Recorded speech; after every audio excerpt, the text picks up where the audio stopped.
Welcome. I'm Doug Morgan, and you're listening to Uncommon Sense, where we hunt for the truth in the topics you're not supposed to talk about, Christianity and politics.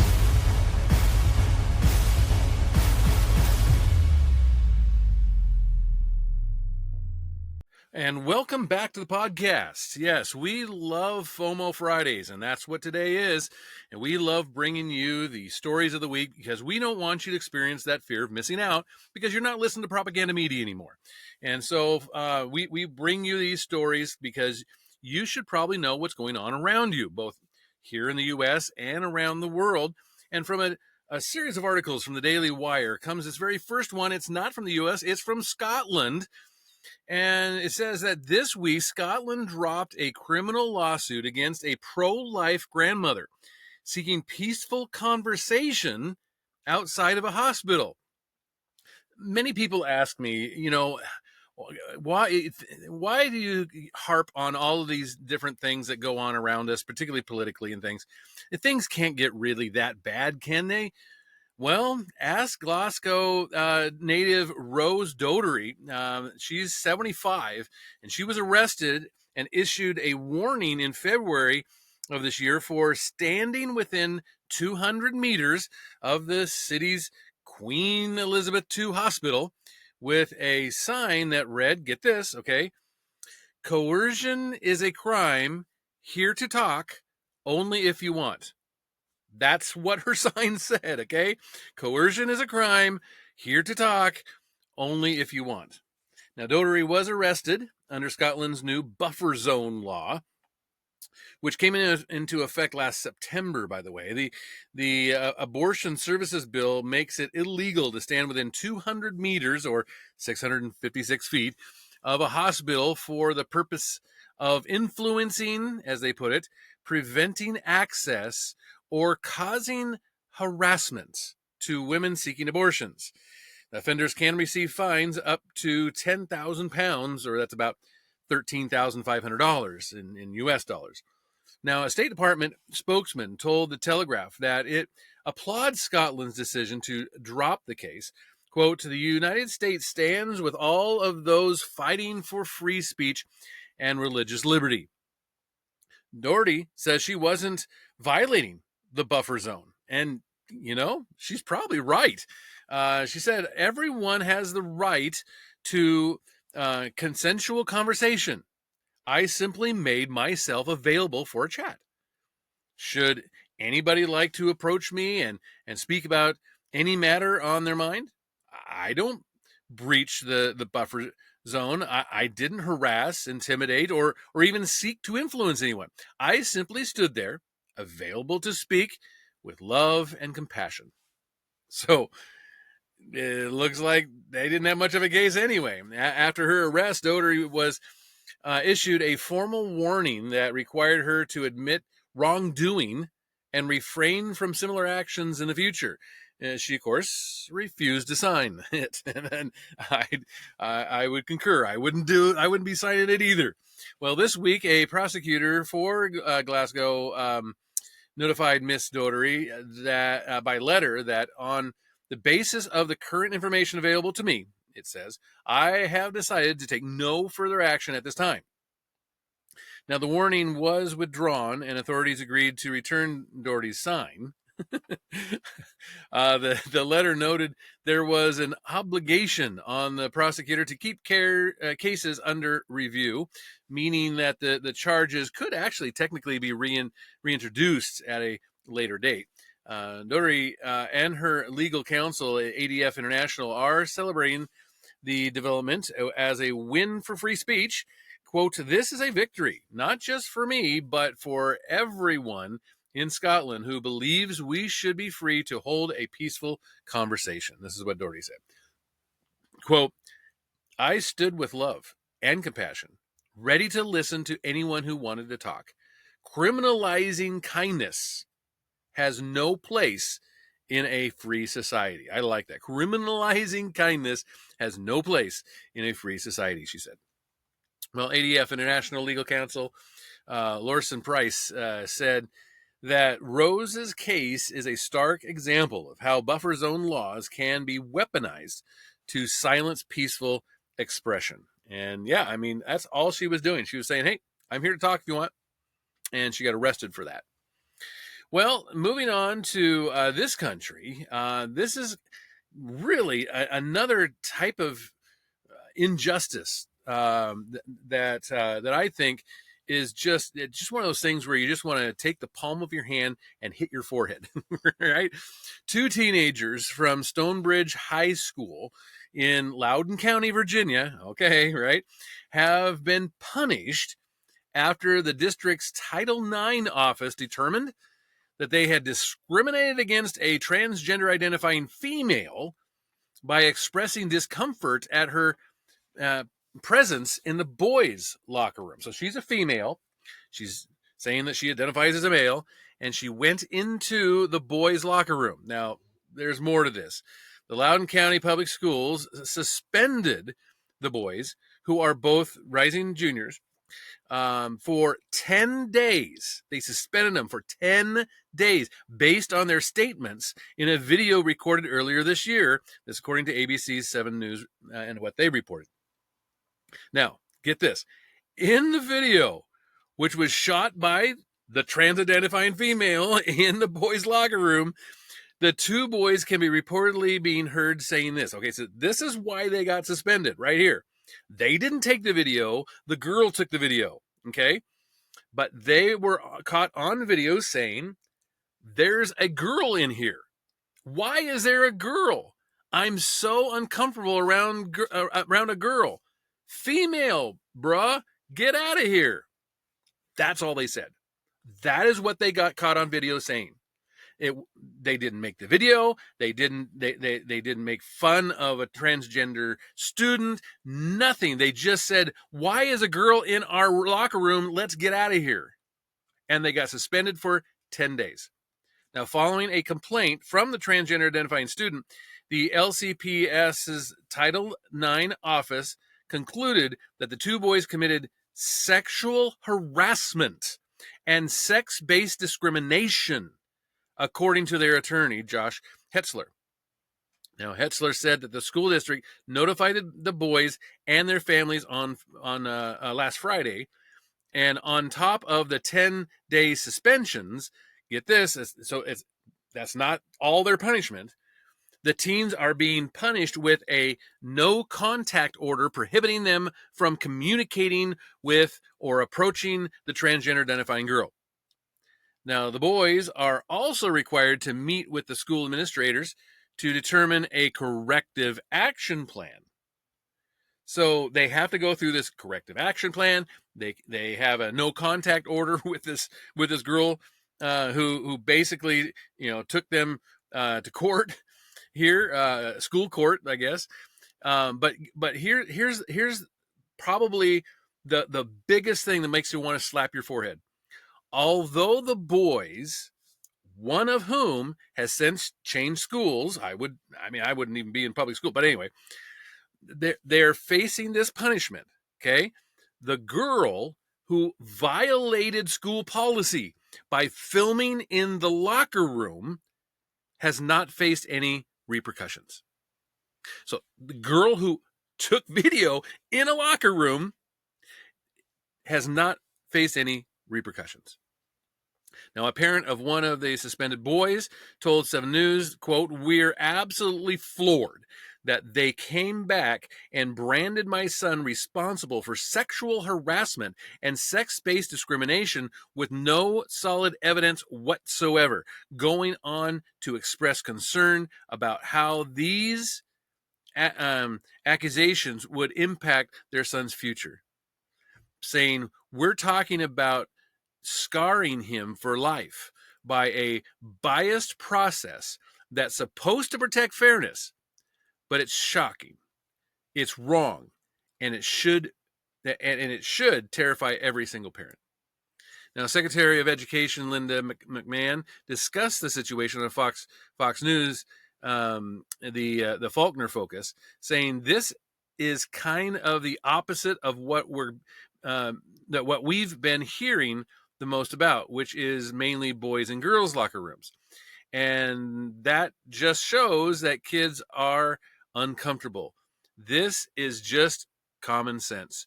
Boys should not be in girls' sports and vice versa and in their private spaces. Now, McMahon added that the school districts violating the law, which she suggests was the case with LCPS running the risk of losing federal funding through the Department of Education. That would be nice if they just lost federal funding over things like this. And Loudoun County Public Schools has long faced scrutiny over its left, far left, and occasionally illegal practices to the point that the district attempted to file a gag order on 7 News journalist Nick Minnock, who has reported on many of the controversies. So they're trying to get him to shut up. But the school system is currently facing backlash over its controversial policy 8040, which many parents, including those of the recent suspended boys, have criticized as favoring transgender identifying student rights over the privacy of individuals. Now, the school district's policy 8040 provides guidelines to ensure that, among other things, quote, students will be allowed to use the restroom facility that corresponds to their consistently asserted gender identity. So all you have to do is identify as any sex you want, and you get to go to that restroom. Now, the Trump administration's Department of Education is currently threatening to pull that federal funding from the school district after the school board voted to ignore the order to revise the bathroom policies. Quote, the only trans policy you don't promote is transparency. One is what one parent said at a recent school board meeting. And of course, it appears to be correct. So anyway, we'll be watching that, seeing what we can find out more as time goes by. But you may have seen a video recently. Speaking of videos, you may have seen a video recently of an accident that happened. It was involving a car and a big semi. Well, Washington State violated federal safety rules when it granted a commercial driver's license to an illegal alien now accused of vehicular homicide in a deadly Florida car crash. And New Mexico State Police did not administer a required English language proficiency test during a traffic stop involving the same individual. A preliminary review from the Department of Transportation found all of this. Now, Transportation Secretary Sean Duffy said on Tuesday that he had launched an investigation into an August 12th crash on the Florida Turnpike in St. Lucie County, where a semi-truck driver allegedly made an illegal U-turn that caused a fatal collision with a minivan, resulting in the deaths of 3 individuals. Now, we say allegedly just basically for legal purposes because it's all on video, okay? It's all on the guy's dash cam, the trucker's dash cam, by the way. The authorities have identified the driver of the truck as 28-year-old Harjinder Singh, who is an illegal alien from India who crossed into the country in 2018. Now, a 37-year-old woman, a 54-year-old man, and a 30-year-old man died in that crash. Singh has been charged with 3 counts of vehicular homicide, and Duffy said the investigation by the feds should support Florida's criminal investigation. Quote, if the states had followed the rules, this driver would never have been behind the wheel, and 3 precious lives would still be with us. This is what Duffy said. And he said this crash was a preventable tragedy directly caused by reckless decisions and compounded by despicable failures. Now, Duffy said that the probe from the Federal Motor Carrier Safety Administration would focus on Singh and White Hawk Carriers. That's the California-based company that owned the truck involved in the crash, which, of course, has a history of safety violations, by the way. Initial findings from the Department of Transportation indicate that Washington issued Singh a regular full-term commercial driver's license, a full CDL, on July 15th of 2023, even though illegal immigrants and asylum seekers are not eligible for such licenses. They're not eligible for it. And in fact, I saw another report that said that this individual, this particular individual, saying he was given a English proficiency test this was either Washington or California. I'm not sure which one. I think it was Washington, and he was given that test. He was able to identify 2 of the 10 English words, so he basically just does not speak English.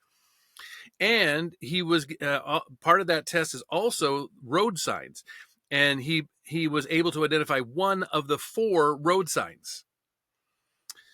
They still gave him the CDL. Now, California also issued Singh a limited term, non-disseminated CDL on July 23rd of last year, and Duffy said that the issuance of this license was still under investigation to determine if it was done in accordance with the federal law. The Trump administration and the California Democratic Governor Gavin Newsom have clashed in recent days over the responsibility for the fatal crash. I mean, yeah, it's Trump's fault, right?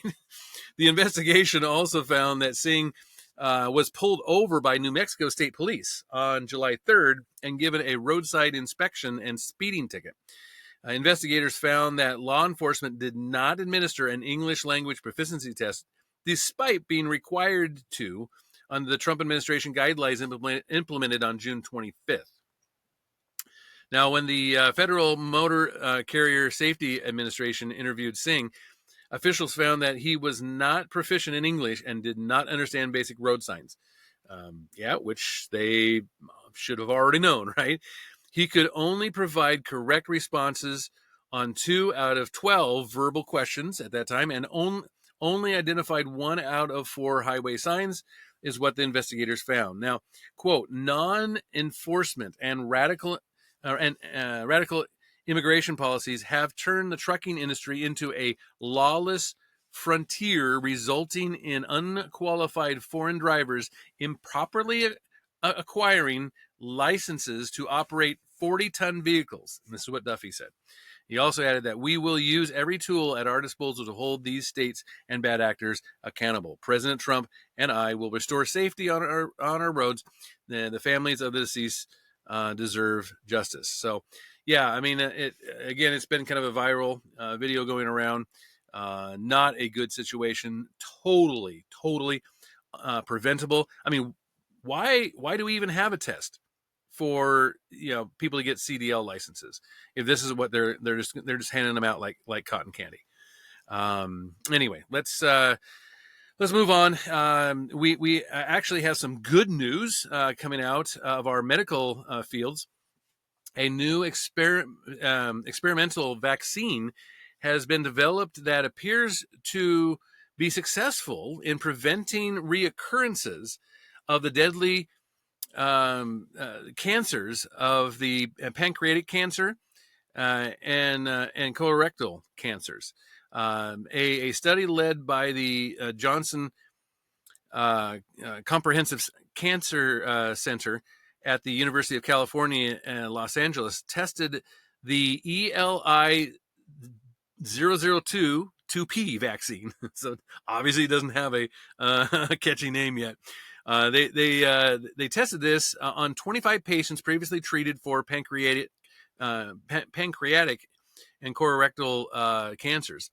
Now, the vaccine could help prevent or delay cancer reoccurrence in high-risk patients whose tumors are driven by KRAS mutations, which are responsible for half of the colorectal cancers and more than 90% of pancreatic cancers, according to researchers. This is what The Hill reported. Now, the patients were tested a year after the vaccine had been administered, and the average relapse-free survival times were significantly greater than historical norms. The oncologist Dr. Thomas Marin told News Nation, the results are extremely promising. Pancreatic cancer and colon cancer are really terrible cancers, and often, even if patients can have curative intense surgery, unfortunately, this cancer tends to come back as microscopic bits of cancer have already spread. This vaccine is really about teaching patients' immune system how to recognize and attack those tiny amounts of cancers so that they keep them from coming back, increasing the likelihood that we can cure patients with surgery and chemotherapy or radiation.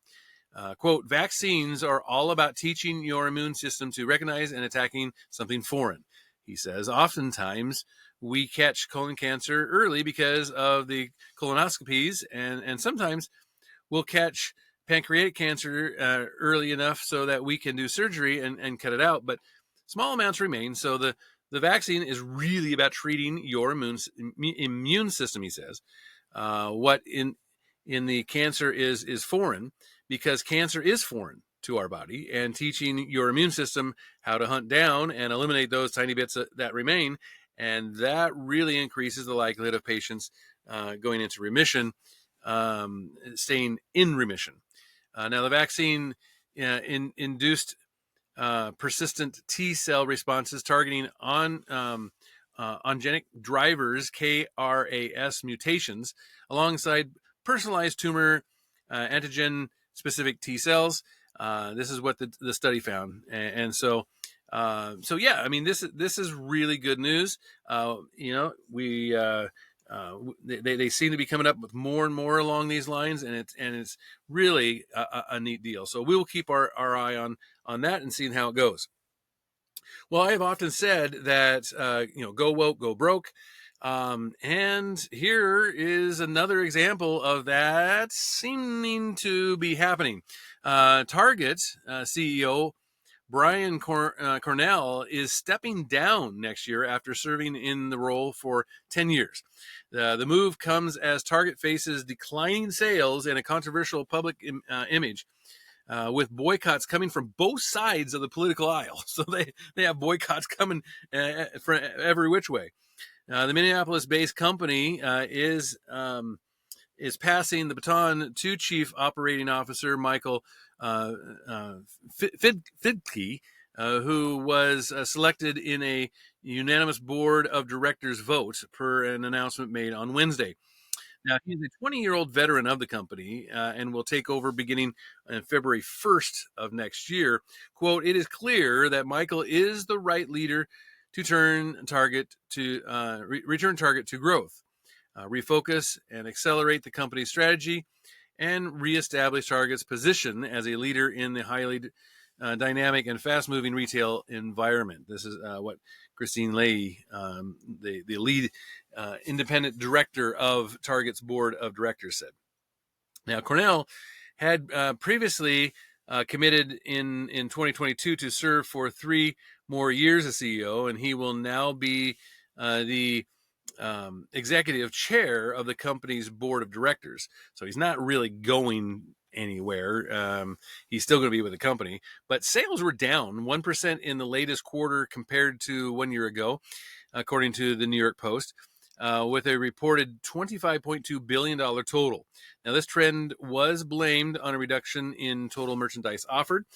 Profit for the quarter was $1.3 billion, which is a reduction of 19% compared to last year, according to the Post. Now, the company blamed some of its financial woes on the economic uncertainty surrounding the Trump tariff plan. And earlier this year, Target announced it was rolling back its diversity, equity, and inclusion initiatives, following suit with the companies and with other companies and retailers amid the changing political landscape. This pivot served to anger liberal activists. They wanted to see all the LGBTQ stuff, right? So they called a boycott. Retail Brew reported that these boycotts appeared to be working, as foot traffic was down 3.1% in quarter two. In May, Cornell blamed the lackluster first quarter sales in part on the company's changes relating to DEI. So he's, it's because of, we don't have that face of DEI that we're down. And then, of course, the next quarter comes out, it's Trump's fault. Well, he said the numbers declined due to an ongoing pressure in the discretionary business, plus 5 consecutive months of declining customer confidence, tariff uncertainty, and the reaction to the updates we shared on on belonging in January. Now, despite making these changes, some conservatives are still boycotting Target for its past Pride campaigns aimed at children, saying the retailer policy changes were too little, too late. And I will even say, I mean, I don't know if I have a boycott of Target, but I will go there last. Let's just say that if I'm looking for something, that's the last place I will go. And it mainly in part because their number one charity that they give to, they call it charity, is Planned Parenthood, and I'm just not going to help with that. But anyway, let's move on. Kind of in our celebrity section, kind of a bad, sad. Okay, let's just put it not bad. It's a sad day because Dr. James Dobson, the influential Christian psychologist and Focus on the Family founder, died Thursday at the age of 89. Dr. James Dobson's Family Institute announced that Dobson had passed away in Colorado Springs following a brief illness.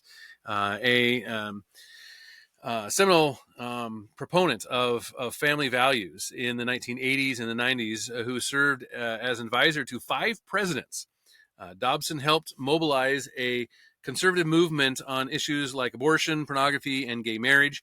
He was born April 21st of 1936 in Shreveport, Louisiana. Dobson was the son of Merrill Georgia and James Clayton Dobson Sr., both of whom were prominent figures in the Nazarene Church and raised in a devout Christian household. He developed an early passion for understanding human behavior and faith, and Dobson earned a bachelor's degree in psychology from Pasadena College, now Point Loma Nazarene University, in 1958, and later a PhD in child development from the University of Southern California in 1967, laying the foundation for his influential career.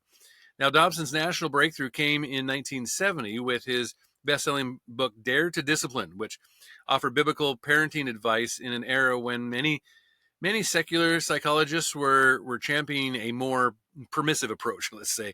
The more than 70 books that would go on, he would go on to author and co-author, including The Strong-Willed Child, very good one, Love for a Lifetime, Bringing Up Boys, cemented his reputation as America's premier Christian family expert, selling millions of copies worldwide. But Dobson's influence mainly emerged with the founding of Focus on the Family in 1977. And what started as a small radio ministry featuring biblical advice on parenting and marriage grew into a global organization airing on more than 4,000 stations in North America alone. Now, the ministry would later expand to include film series and a popular children's radio theater program, Adventures in Odyssey.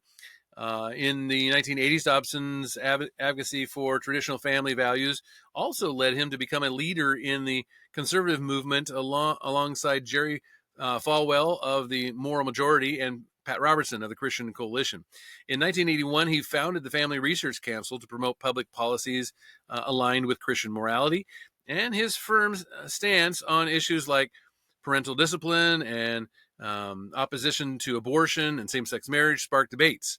Yet, despite fierce criticism in the secular media, his commitment to his convictions remained unwavering.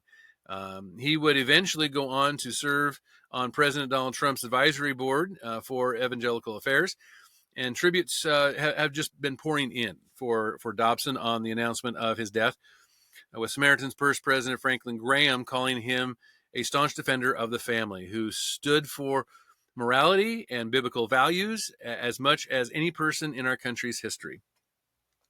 Dobson is survived by his wife, Shirley Dobson, and also their 2 children as well. But I wanted to kind of end things here with this, and it It was from Heidi St. John. You I don't know if you may know her or not. She's pretty well known speaker, homeschool advocate. You might want to look up her podcast and ministry if you haven't. But Heidi St. John said this of him. She says, "It's difficult to put into words the enormous loss I feel today at the news of the homegoing of my friend Dr. Dobson. I met Dr. in 2009 at a homeschool leadership event, and in 2010 I wrote him a letter asking him to continue to highlight the benefits of homeschooling and the dangerous ideologies that were shaping hearts in the public schools. His response to me was life-changing. He invited me out to talk on the radio with him, something that would happen again and again as the years unfolded. One time, we talked about marriage and parenting in response to a book I released called The Busy Homeschool Mom's Guide to Romance. He understood that marriage should always remain the primary relationship in the home, even for homeschoolers. When I arrived at the studio, I was blown away by how much his staff adored him, and it was mutual. Dr. Dobson was greeted by the landscapers and men who were painting the front of the building with hugs and high fives. He knew all their names and took time to stop and ask how they were doing. Dr. Dobson was the real thing. He was humble, kind, anointed, and bold. And in 2022, he endorsed my run for Congress as a private individual. I am honored, he says, to endorse Heidi St. John for Congress, and that her election will be the start of a new generation of leaders who will return this nation to the constitutional principles upon which it was founded. And that was what Dobson said. She said that he was never one to shy away from political discussions, and he was often the first to say that what needed to be said, risking the wrath of many in the evangelical movement who were too afraid to venture into the political discussions. And truly, he was ahead of his time. Dr. Dobson was a national treasure, and I will miss him. I pray that we pick up the baton that he passed and run with the endurance, the race that is set before us, knowing that, like Dr. Dobson, our labor for the Lord is not in vain. Well done, good and faithful servant. Well done. I will see you again in glory. And I just thought that was a fitting tribute, and would love to hear your thoughts on him and maybe some of the other stories that we discussed today. You can always do that on commonsensepodcast.com. Go to our YouTube page, like and share us. That always helps. And thank you for listening. This podcast is a production of Morganite Communications.